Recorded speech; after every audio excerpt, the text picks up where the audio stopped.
Imagine you're preparing a surprise for your loved one. Every detail is carefully planned, the perfect dinner, candles, the atmosphere. You're waiting, burning with anticipation, but she doesn't come. She doesn't pick up the phone. And then you find out where she really is. Your world starts to fall apart. Lies, betrayal, secret meetings. You stare the truth in the face, and it is merciless. But what will you do next? Will you make a scene? Turn a blind eye to the betrayal? Or will you turn this game into a chess match where you have the final, decisive move? Hello, my friend. I'm so glad you stopped by my channel. If it's your first time here, don't forget to subscribe and like this video, as every like truly inspires me. Please tell me which city and country you watched this video from. Now, let's get started. The course of my life veered sharply on the day I stumbled upon the devastating truth about my wife, Sophia. My name is Anthony, and never in my wildest dreams did I think I would be recounting such an agonizing experience. Yet, here I am, sharing my story, because I know I am not alone in facing such heartbreak. I had unwavering faith in my marriage, in the woman I had promised to stand beside for life. For nearly 10 years, I believed we had built something solid, something that could withstand any storm. But life has a cruel way of stripping away our most cherished illusions. After nearly a decade together, I was convinced I knew every facet of Sophia's heart. She delighted in thoughtful gestures, found joy in the smallest details, and I prided myself on anticipating the things that would bring her happiness. So, when her birthday approached, I resolved to make it unforgettable. Not just an ordinary dinner, but a truly special experience. I arranged everything meticulously. I cleared my schedule, took the day off work, and even hired a professional chef to prepare a spectacular meal. As the chef worked his magic in the kitchen, I carefully transformed our dining area, ensuring every element was distinct from a typical evening at home. My goal was to make it feel personal, intimate, a true tribute to her. In my mind, I could already see her reaction, the way her face would light up as she stepped inside, the way she would inhale the rich aroma of the meal, taking in the effort behind every detail. I imagined our eyes meeting, her expression a mix of warmth and astonishment, silently asking, "Did you really do all this for me?" I checked the clock. She was due home in less than an hour. Everything was set. What I didn't realize was that this night would shatter me in ways I never saw coming. An hour slipped by. Then another. Sophia was still nowhere to be found. That wasn't like her. She always returned by 6:30, sometimes 7 at the latest. I hesitated, debating whether to call her. I didn't want to ruin the surprise. Instead, I decided to check her location. From the beginning of our marriage, we had shared our phone locations for safety. But as I pulled up her whereabouts, my heart sank. She wasn't on her way home. She was at a restaurant downtown. My first instinct was to believe it was a spontaneous office celebration, a gesture from her colleagues. Still, I needed to be sure. I needed to confirm that she wasn't filling up on an impromptu meal when a carefully prepared dinner awaited her at home. Taking a deep breath, I dialed her number. The phone rang twice before she answered. "Hey, babe," she said, her tone even, though slightly preoccupied. "Hey," I responded, forcing a casual tone. "Are you on your way home?" A pause, then a sigh. "Not yet," she admitted. "Work is insane today. I'm drowning in reports, and I'll probably be here late." My stomach twisted. She was lying. Her location was displayed clearly on my screen. She wasn't buried in reports at her desk. She was sitting in a restaurant, while I sat at home, waiting, the night I had planned so carefully unraveling before my eyes. But I didn't confront her. Not yet. I forced out a chuckle. "No worries. I'll see you when you get home." The moment the call ended, I stood motionless, my mind a storm of thoughts. What was I supposed to do? Take her word at face value? Convince myself there was an innocent explanation? Every fiber of my being wanted to believe that she would call back and clear up the misunderstanding. But she didn't. The silence stretched on, heavy with unspoken truths. So I grabbed my keys and left. The drive to the restaurant felt excruciatingly long, though it was only a few miles away. My mind spun in frantic circles, clinging to any reasonable explanation. Maybe I was misinterpreting things. Maybe there was a logical reason for all this. But the moment I arrived, one look through the restaurant's large glass windows crushed whatever fragile hope I had been holding on to. There she was, seated at an intimate table set for two, and she wasn't alone. Opposite her sat a man I instantly recognized, her colleague, the one she had introduced me to at a company event months earlier. The way they leaned toward each other, the way they laughed softly, their eyes meeting with an unspoken connection, there was nothing casual about it. Even if this was just a friendly dinner, why would she lie about it? Her office wasn't anywhere near this restaurant. None of it made sense. The pieces didn't fit. And yet, the truth was unfolding before me, undeniable and cruel. I watched as she smiled, lost in a moment that belonged in a romance movie. Except this wasn't fiction. And I was the one being written out of the story. I needed proof. My hands trembled as I pulled out my phone, dialing her number while keeping my eyes on her. The device on the table in front of her lit up immediately. She glanced at the screen. For a fleeting second, I hoped she would answer. That she would pick up and offer an explanation that would make all of this disappear. But she didn't. Instead, she exhaled softly, silenced the call, and turned the phone face down, as if it were nothing more than an inconvenient distraction. Then she returned her full attention to him, smiling, completely absorbed in their conversation. Something inside me fractured beyond repair. I didn't barge in. I didn't create a scene. I simply lifted my phone, took a few quiet photos, and turned away. The drive home was a blur, a hollow silence wrapping around me. I felt empty, as though something fundamental had been ripped from me, leaving me unsure of how to even begin processing it. Once home, I sat in the dark, staring at nothing, my thoughts too chaotic to unravel. What was I supposed to do now? Confront her? Pretend I had seen nothing? The storm of emotions raging inside me was too overwhelming to face alone. I needed clarity. I needed someone who could cut through the fog of my emotions and help me see the truth for what it was. So, I picked up my phone and dialed the one person who had never sugarcoated reality. Flynn, my best friend since college. The second he answered, his voice was thick with concern. "Anthony? What's wrong?" I hesitated, struggling to find the words. But then, unable to hold it in any longer, I told him everything. Flynn hesitated briefly before releasing a heavy sigh. "I don't like being the bearer of bad news, but this doesn't look good," he admitted, his tone serious. Leaning forward slightly, his voice took on a sharper edge. "You can't just ignore this and hope it goes away. Before you make a move, you need to be absolutely certain about what's really happening." His words hit harder than I expected. Had this been going on far longer than I realized?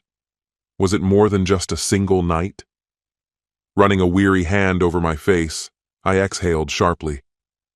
"What am I supposed to do?" Flynn didn't hesitate. "You hire a professional," he said without missing a beat. "A private investigator. Someone who can get to the bottom of this and bring you the full truth. That way, when the time comes, there's no room for lies, no way to twist the facts. You'll have everything in front of you." That night, Sophia didn't come home until after 10. I remained seated at the dining table, motionless, staring at the meal that had long since gone cold. The candles had burned low, their wax congealing into hardened drips, their flickering light casting jagged shadows across untouched plates. This wasn't how I had envisioned the evening. In my mind, things had played out so differently. Instead, she stepped inside, letting out an exaggerated sigh as she dropped her bag by the door. Running a hand through her hair, she wore the kind of exhaustion that seemed too deliberate, her expression shifting into a practiced look of regret. "Babe, I'm so sorry," she murmured, her voice heavy with artificial remorse. "Work was insane today. They pushed the deadline up at the last minute. I had no choice but to stay. I hated missing tonight." I said nothing, just watched her. It was too smooth, too polished, every word falling into place like a script she had rehearsed 100 times before. The woman I had built a life with was standing before me, feeding me a lie without the slightest hesitation. Swallowing the bitter knot of anger tightening in my throat, I forced a nod. "I get it," I replied, keeping my voice steady. "Work can be unpredictable." She stepped closer, pressing a soft kiss against my cheek. I wanted to recoil, to pull away from the weight of her deception, but I didn't. Instead, I managed a measured smile and gestured toward the untouched meal. "I saved you a plate," I offered. She shook her head, feigning exhaustion. "Too tired to eat," she said. Another lie. That night, while she slept soundly beside me, I made my decision.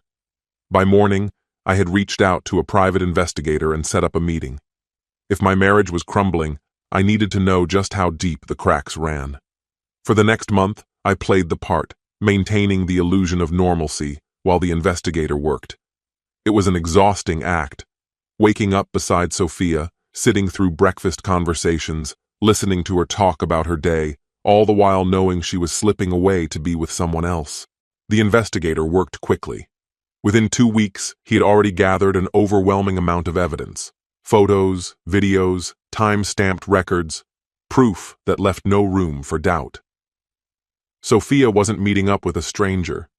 She was seeing a man she had casually introduced to me before, brushing him off as just a colleague. But this wasn't a momentary lapse in judgment. It wasn't a single mistake.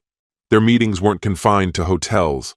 They met in bars, restaurants, cozy cafes tucked away from prying eyes, parking lots, where they sat together in her car for hours, each rendezvous planned with meticulous care. Then came the final, crushing blow. He wasn't just some colleague, he was married too. His wife, completely unaware, was at home, caring for their family, oblivious to the betrayal unfolding behind her back.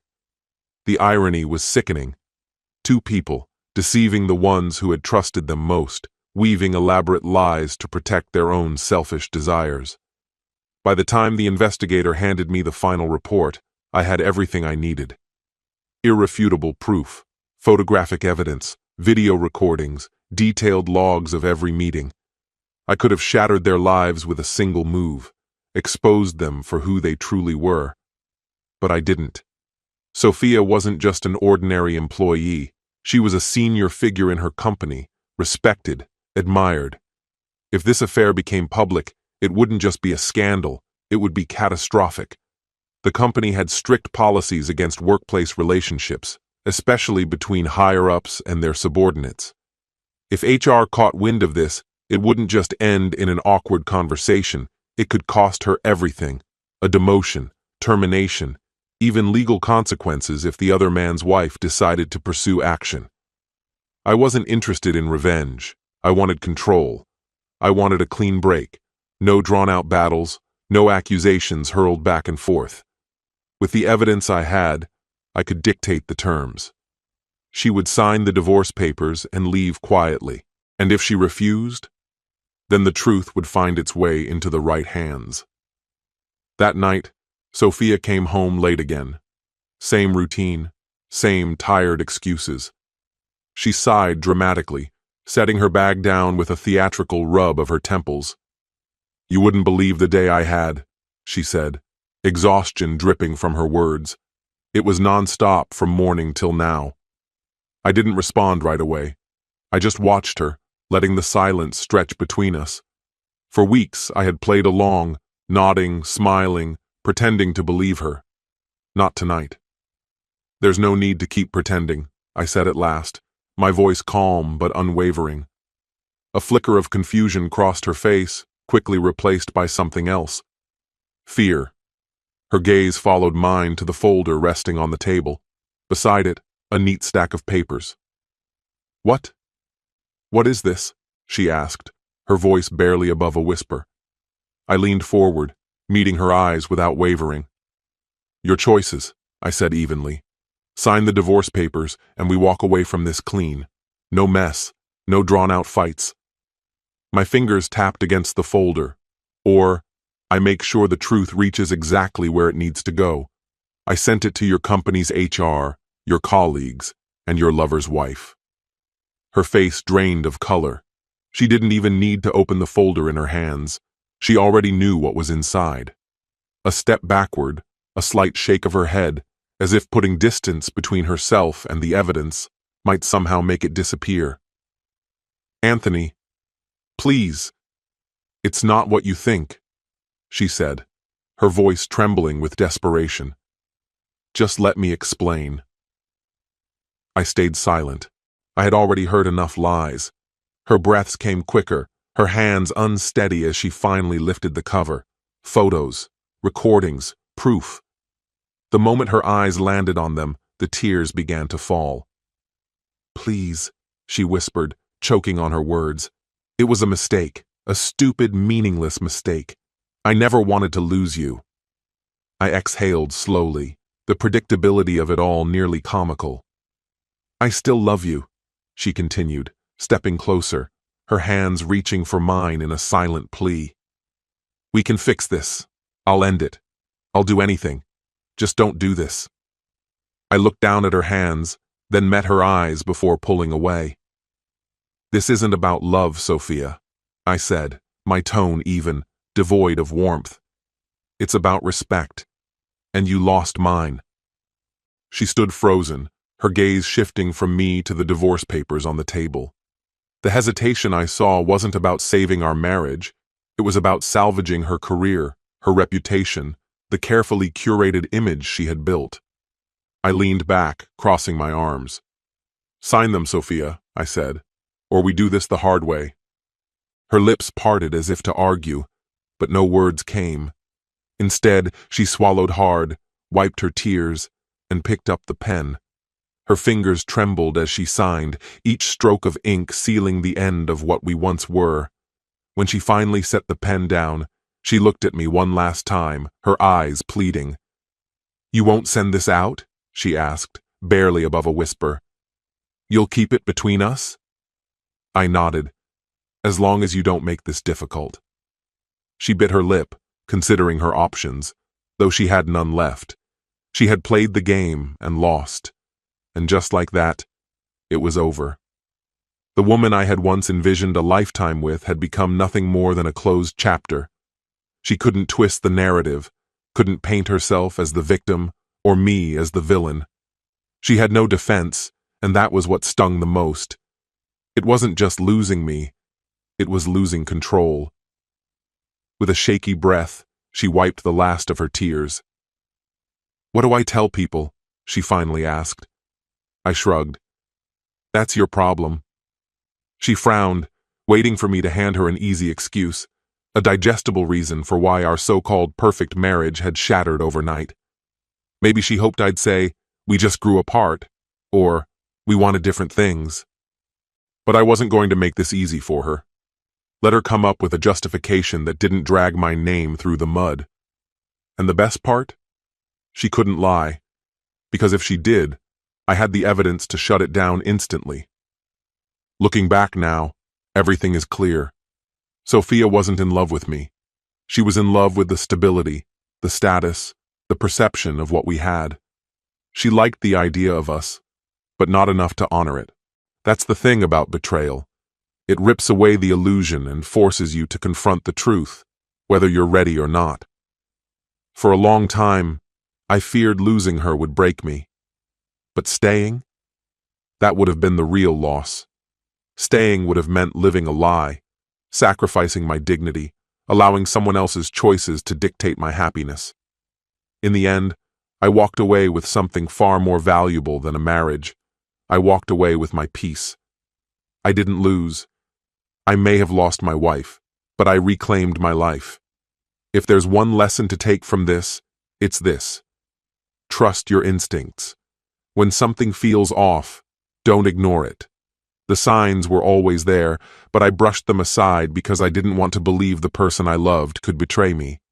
But the truth doesn't wait for permission. It just waits for you to open your eyes. Pay attention to actions, not words. Words are cheap.